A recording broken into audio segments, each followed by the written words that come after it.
Hey, what's going on, guys? I'm going to talk today about South Africa and the Korean War. South Africa sent an air force to the Korean War. They were the 2nd South African Fighter Squadron, nicknamed the Flying Cheetahs. The Flying Cheetahs did amazing things in the Korean War. Where they really shined was in 1952, where they bombed a lot of key North Korean hydroelectric plants and munitions factories.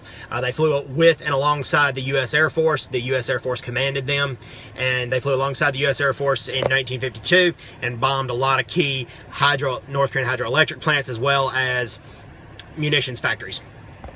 The U.S. Air Force really appreciated all the South African Air Force's contributions to the Korean War, and they highly decorated the Flying Cheetahs.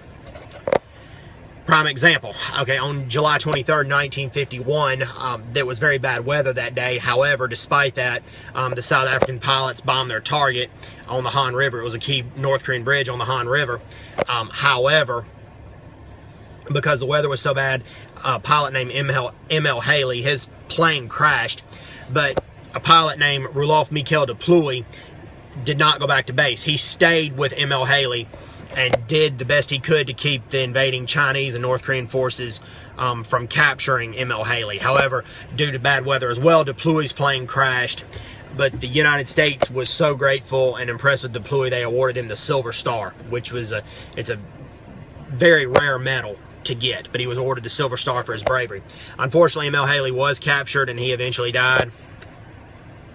But his sacrifice is not in vain. His sacrifice is not in vain. Also, Frederick Martinus Becker, he was a South African pilot. He flew on that same day as well. And unfortunately, his plane crashed on the side of a mountain, and the flames slowly engulfed him.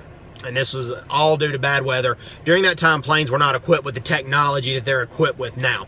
The planes the South African Air Force flew on that day was the F-51 Mustang. That was the predominant plane that they flew.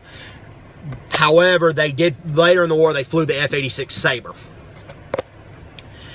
They operated mostly out of K-10 Airfield in Jinhae, and for a while, but the first airfield they operated out of, or they flew out of, was the K-9 Airfield in Busan.